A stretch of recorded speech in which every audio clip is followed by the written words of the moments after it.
5 years ago, almost to the day, I started my pest control business in the Dallas, Texas area with virtually no money and a pickup truck and a little bit of ambition and a whole lot of ignorance. And today we've served well over 1,000 clients. We have hundreds of customers on a recurring basis that we continue to go out to. We recently hired our first 2 employees, a technician and a admin, and are finally starting to move closer and closer towards that 7-figure range. But if I could go back 5 years to my 23-year-old self when I first started my pest control business and just shake some sense into that poor, ignorant man, these are 5 lessons that I wish somebody had grabbed me and just shake the hell out of me and just drilled into me whenever I first started my pest control business. So if you're somebody looking to start your own pest control business, or really any home service business for that matter, HVAC, plumbing, whatever the case may be, this is the video for you that I wish I had seen. Lesson number 1, hey, you do not create your own hours, you work all of your hours. Let me tell you one of the biggest lies and just pipe dreams that you hear from almost every entrepreneur when they start their first business. Oh, I'm starting my business so I can make my own hours. I don't want to work Saturdays. And sure, that's technically true. I mean, you could work 2 hours a day if you wish and be probably living out of the backseat of a car. Or on the total flip side, you could work 24 hours a day, totally burn yourself out, end up in a hospital or 6 feet underground. But in the early days, waking up at 4 a.m., 3 a.m., not even sleeping some nights. I don't suggest that, but in some cases you will catch yourself doing it, working on your first website or whatever the case may be, because you know you need all these tools to be able to drive traffic to your business, or not getting home till about 10:30 p.m. one night because you drove all the way across town, which for me is about a 45-minute or more in some cases drive, pulling rats out of some random apartment complex you've never been in and you probably should have brought your Glock with you. Or of course the quote-unquote last part of this journey where you're staying up till 10 p.m. to 3 a.m. pumping out your invoices, pumping out your blog posts, getting your schedule set for the next day. For years I was the technician, I was the service manager, I was the admin, I was the accountant, I was the bill collecting agency. All this to say, what I learned in the first couple years of starting my businesses is you're actually going to sacrifice way more time early on so that later you can spend way more time on things that no one else is able to. And that, in my opinion, is the ultimate freedom. So if you're not ready to work minimum 10, 12, upwards of 18, or in some rare cases 20 hours per day, this might not be the right path for you. But if you are willing to do that for just a short period of time, by short I mean a couple of years, maybe half a decade or so, it just depends, everybody's journey is different, then this is where you will become a dangerous force to reckon with in your industry. Lesson number 2, and this might be the most controversial, or most important I should say, lesson that I learned very quickly. There was a time, and there still is a time today, and it's so frustrating, but I know we are getting there as a business, where I see companies who have like a 3-star rating, 3.5, 4.1 star rating, lots of reviews though, obviously, who continue to get more and more leads and more customers, more and more Google Ads traffic, etc. Things that are going to obviously grow your business over hours. And I kept wondering over and over, just why when we have nothing but 5-star ratings, we have very reasonable prices, like we're still in that middle to upper range, but we're very competitive in terms of the value that we give to the price. Why is this? And then it clicked one day for me out of the blue. I was just scrolling on my phone, that mind-numbing scrolling on Facebook and Google and Instagram, this and that, and then it finally clicked. I realized these companies are everywhere. I cannot look without seeing a Terminix ad on YouTube TV. I can't look on Facebook without seeing one of those goofy little Orkin ads on Facebook. You see these companies everywhere. I learned that it's just not good enough to be good you, the technician, but you have to be good at getting people to realize who you are and that you exist in the first place. Think about it too, visibility creates trust. If it's going to take someone 5 to even 20 times of seeing your brand over and over to psychologically just register in the back of their mind that you are the company that they should think of when they very first and foremost have any type of pest issue or attic issue or AC issue, whatever industry you may be in, even if they do a quick Google search and see, say, ABC company with a 5-star rating, but only has like 25 reviews. I can't find them on Facebook. I haven't seen an ad of them ever. How do I know that those reviews aren't just fake? Because let's be real, Google has come a long ways, but there are a lot of people that are still under the impression that a lot of these review systems are just totally BS. What's the other way they're gonna know you're legit? By seeing your face, your brand everywhere that you can afford. So like I was hinting at, just do what you can. It doesn't matter if early on you need to stick with high intent search engines like Google Ads, Thumbtack, Google Local Services, whatever the case may be. Put your brand everywhere you can possibly afford. When we have really good months, I try to literally just throw somewhere between like $50 to $200 at just a brand awareness Facebook ad, knowing that it's probably not going to get us anything outside of maybe a couple messages, maybe a couple new followers on Facebook, whatever the case may be. But I'm still reaching thousands of people, usually 2 to 7 times each time I'm running those ads. And a little hack for you guys that I probably shouldn't even tell you, but for those of you that are loyal and watch throughout the whole video, you're going to get this little hack. Don't sleep on ChatGPT as a search engine. Totally free. We've gotten multiple customers who have found us through ChatGPT. Even our marketing tracking software shows first point of contact being OpenAI, ChatGPT. So do not sleep on this. I'll talk about this a lot more in future videos, but let's get back to the other lessons. Lesson number 3, Google ads are not plug and play. Boy, do we wish they were. All the gurus on YouTube make it out to be just super easy. Yours truly included in that. If you look back at some of my older content from about probably 3, maybe 4 years ago, especially in the Google Ads series playlist, you'll see videos where it's not bad information or anything. It's just very like naive. And again, like me posting all my content, it's not me saying like, hey, this is how you should do it. I'm just letting you guys know this is what I'm doing. This worked, this didn't work, like this whole channel. But if you watch a lot of these gurus when it comes to Google ads, they make it almost seem too simple. And don't get me wrong, obviously when it comes to, you know, YouTube and Google, like all this like free content,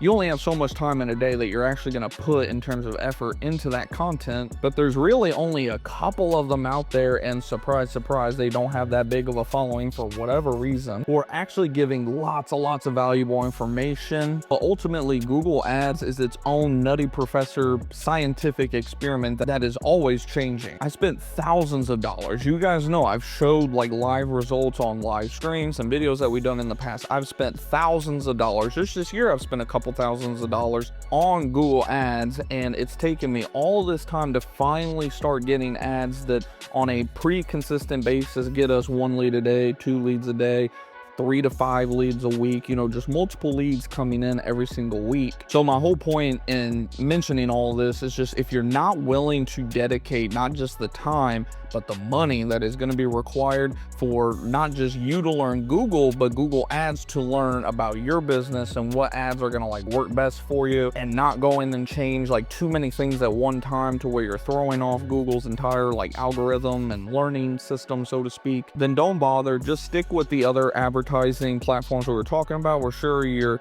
maybe not going to drive a bunch of business, but if nothing else, you're getting your name out there. And of course, branding is everything, of course, but early on, it's obviously very important for us to drive actual traffic to our business so that we can fund those, what I like to call blow money marketing dollars, where customers are essentially funding those campaigns versus us pulling it out of like our own pockets, right? Which lesson number 4 kind of ties into lesson number, I believe, 2 and 3 overall, which is, you know, again, most marketing is simply a branding strategy. Most of your marketing avenues, Instagram, Facebook, TikTok, television, radio, whatever the case may be, print ads, most of them are just pure branding plays. Again, it's going to take an average consumer anywhere between, at the bare minimum, 5 to upwards of 20 or more times to see your brand, to remotely remember your brand at all. People are seeing thousands of ads every single day. So if you're not getting in front of their face at least, you know, once or twice a day,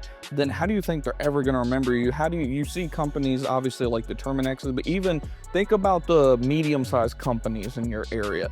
Like down here in the Plano and Dallas, Texas area, we have companies like Allsafe Pest and Termite, a couple other ones like ABC, which is now more than just a pest control company. But what do we see whenever we go and analyze their website traffic? We see there is a lot of branded traffic. And how do you think they get that branded traffic? Because they're driving a lot of marketing dollars into radio ad, TV ad, YouTube ad, just putting their faces everywhere. And again, this does take money, obviously. So early on, when we're first getting started, we need to be hyper focused on putting our advertising dollars in the right place. Put it in lead generating platforms. I don't care if it's even like Yelp. You guys know I'm not a fan of Yelp whatsoever, but there are areas where Yelp seems to work very good. So I don't care if it's Yelp, Thumbtack, Google Local Services, Google Ads. You can try Facebook ads. Like I said, from my experience, Facebook ads, don't shoot the messenger. This is just from my experience. I don't claim to be like a Facebook ads pro or anything, but from my experience over the last 5 years, Facebook ads can be lumped into more of that just branding play. Lesson number 5, which I kind of hinted on briefly for some of you who are paying attention, but I want to hit on this just very, very hard for those of you that are super loyal, watching through the whole video, which by the way, if you've watched this whole video and you're not already subscribed, go ahead and do so and smash the thumbs up button if you got any value from this video, and feel free to share it with somebody. We're always looking to just grow this community of like-minded entrepreneurs. But lesson number 5 is do not sleep on AI. Stop sleeping on AI. I'm not going to say don't sleep on AI, because if you're still sleeping on AI, you're already slept through half the race. Like, this is the biggest boom since the internet.com era. I mean, think about it. The same business owners, which a lot of whom are out of business now, from the 90s, who ignored the internet, are the same people, or maybe, you know, children or grandchildren of those people from the 90s and early 2000s who they ignored the internet, and now they're doing the same thing and ignoring AI, and they're wondering why their business is suffering. Think about it, just from a pure, like, say, SEO perspective, because I know a lot of you guys watch for my SEO content about just, you know, blogging and automations, this and that.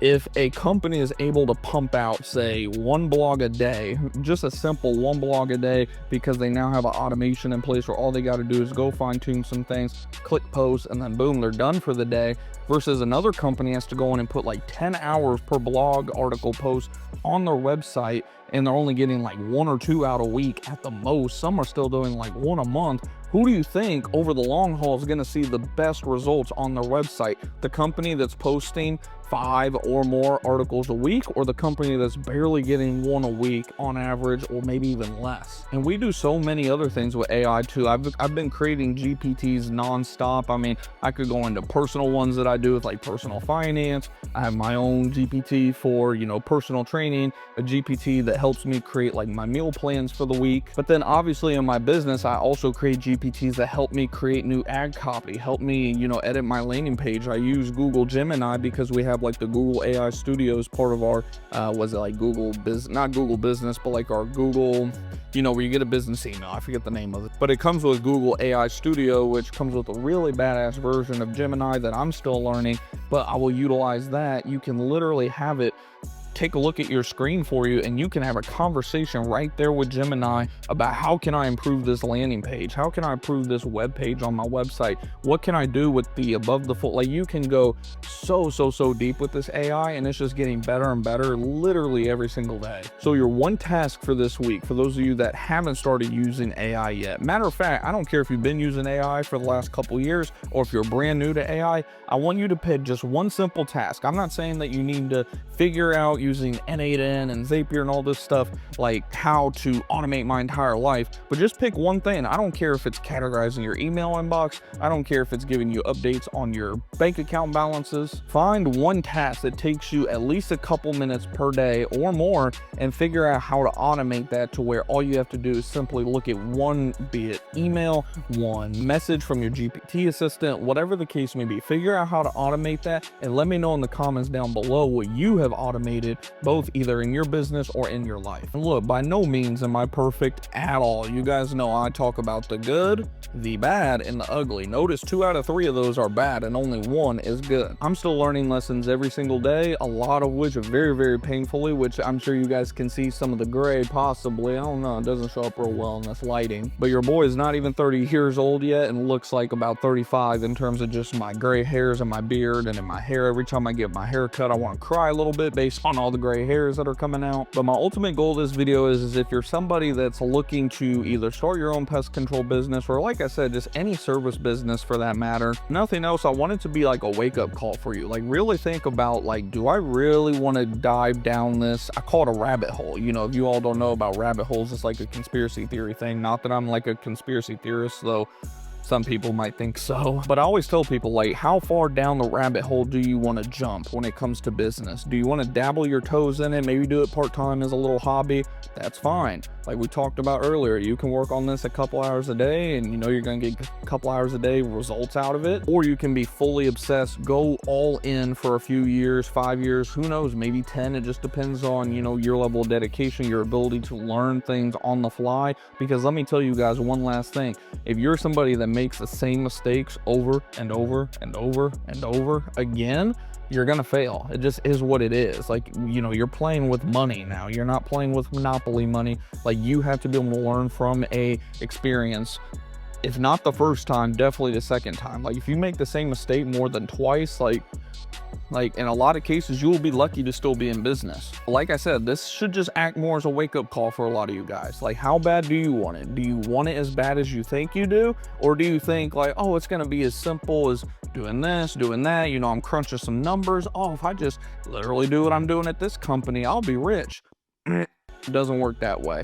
So hopefully you guys did take some valuable information from this video. If you did, do me a favor and smash that thumbs up button like I mentioned. And if you're not already subscribed, go ahead and do so down below. And I'll make sure to leave a video and playlist somewhere in one of these areas at the end of this video for you to go check out. That should help you out as well.